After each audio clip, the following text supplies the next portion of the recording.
ko po.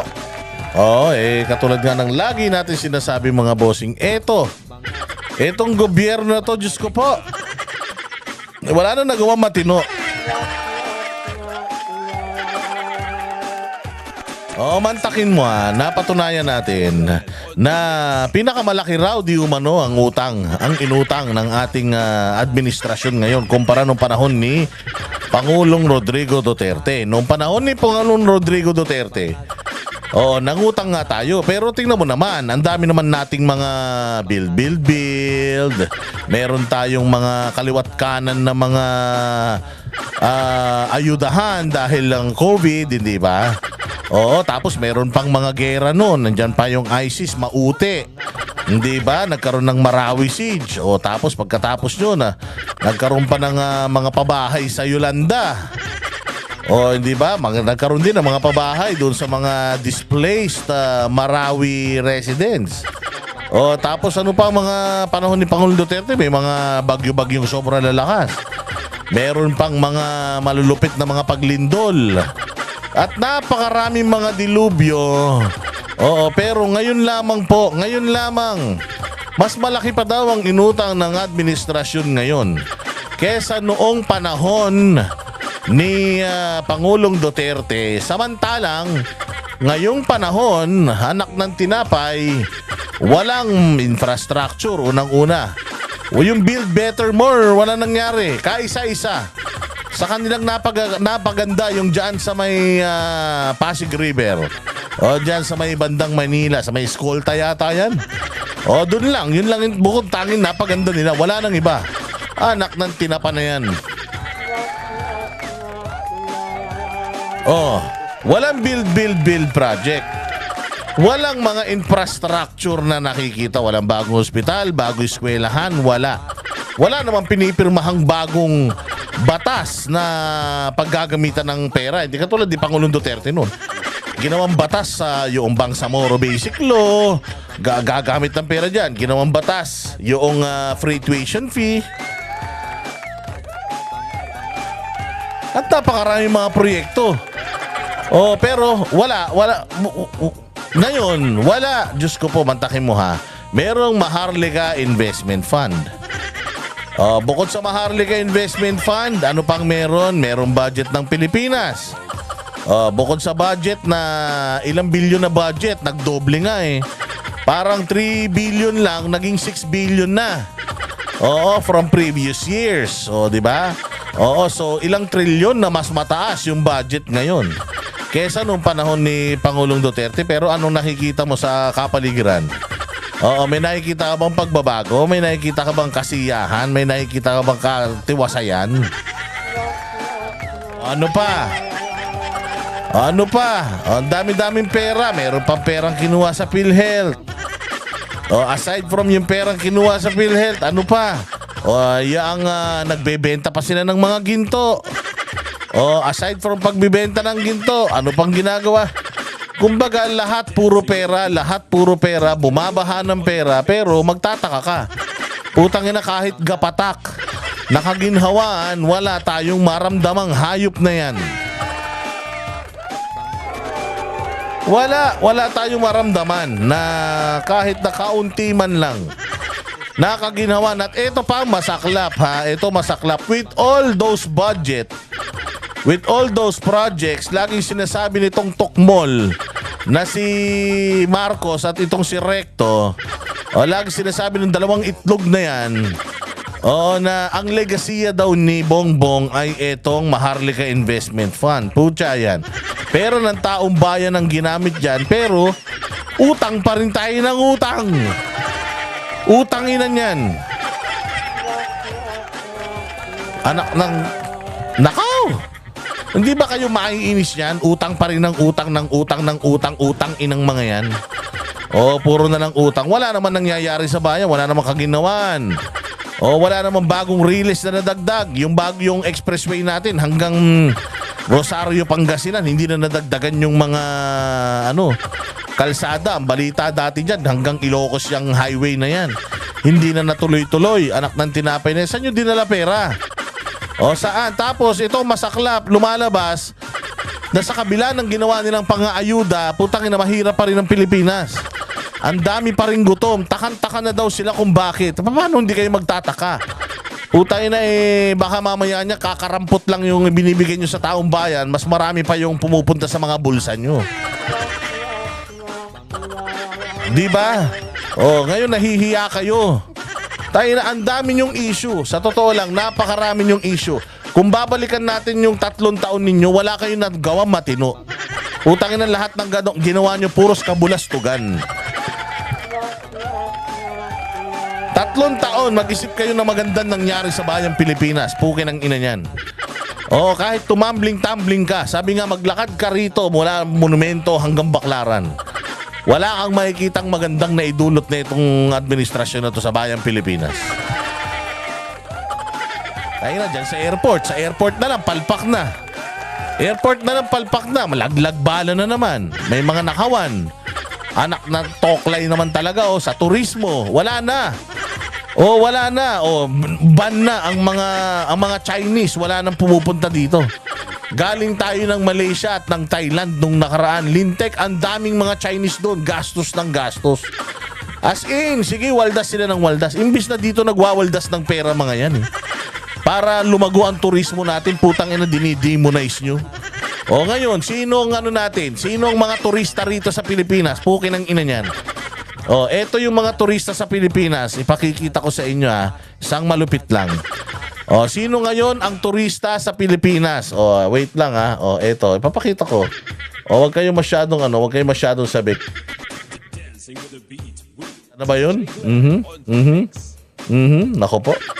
Wait lang wait lang. Hanapin ko yung turista natin dito sa Pilipinas. So ito, papakita ko sa inyo. Isang malupit lang. Tanggalin na natin yung background music natin para makita nyo ng maigi ito. Ayan. Ayan ang mga turista natin ngayon, putang ina, puro balasubas. Pakinggan nyo to pakinggan nyo to, mabilis lang. Kanyang pambabastos for the content, for deportation na ngayon ang isang Russian vlogger. Pangisi-ngisi pa at tila walang pagsisisi ang foreigner sa ginawa niyang kalokohan. Nasa frontline balitang yan si Brian Castillo.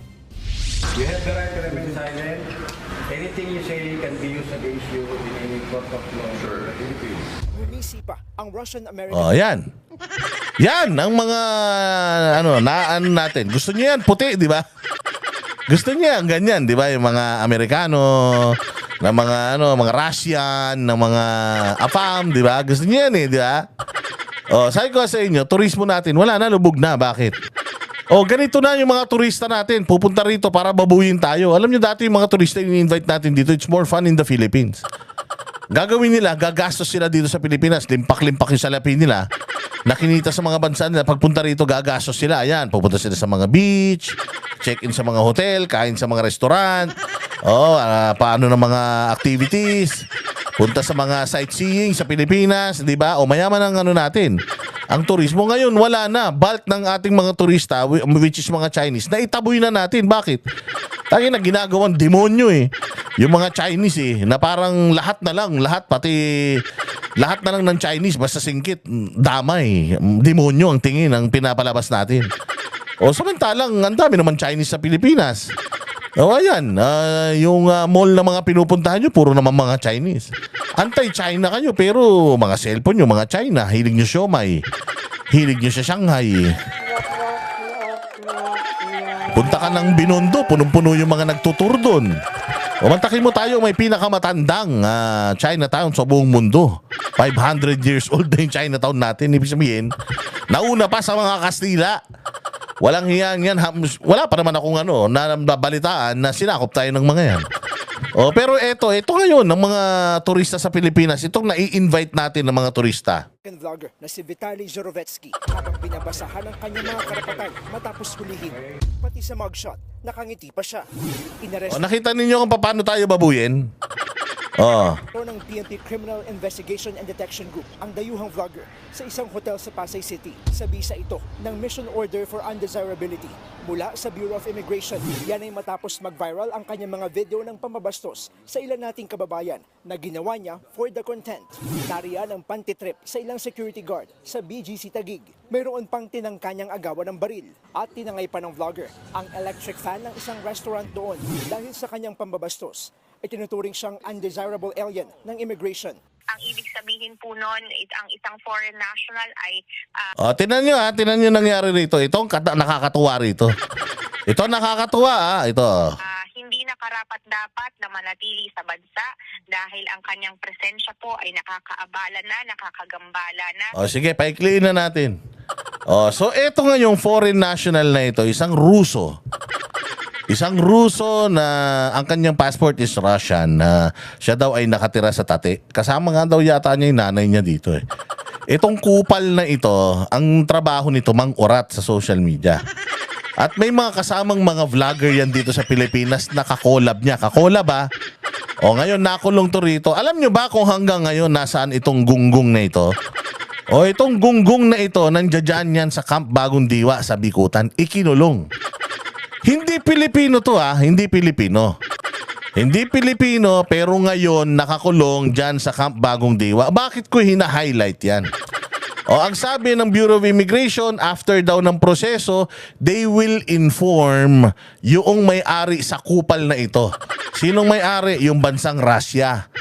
They will inform the Embassy of Russia na isa sa kanilang tarantadong residente ang nandito sa Pilipinas as nag-aanimal dito. So yun ang proseso. Nasan ito ulit?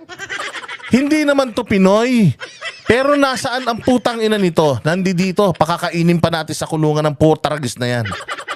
Yan ang sinasabi ko. Bakit dito sa kumag na ito merong due process?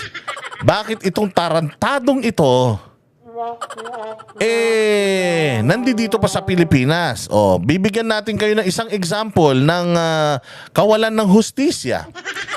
Yan ang due process Lumabag sa atin ng batas at kung may magsasampa ng demanda, hindi yan mapapauwi sa bansa niya hanggat hindi niya natatapos na settle yung kanyang mga demanda dito sa Pilipinas. Di ba? Hindi to Pilipino pero dumaan sa due process. Pinatapon ba natin to sa Russia? Hindi.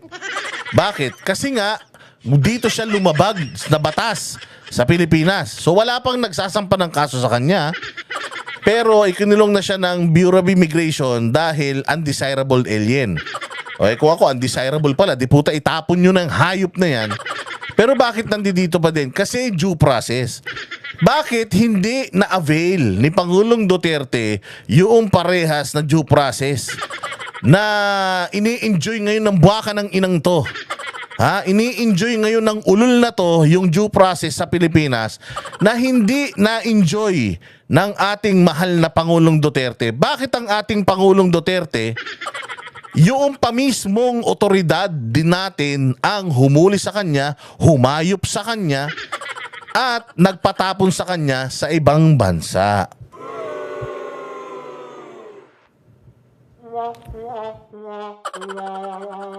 Sagutin nyo ngayon yan. Bakit dito sa tukmol na ito may due process? Bakit kay Pangulong Duterte wala? Asa ng hustisya? Kami ang boses ng masa, hindi natatakot. Katotohanan lang, di kami nalulunod. Walang bahid ng sismis, lahat ay totoo.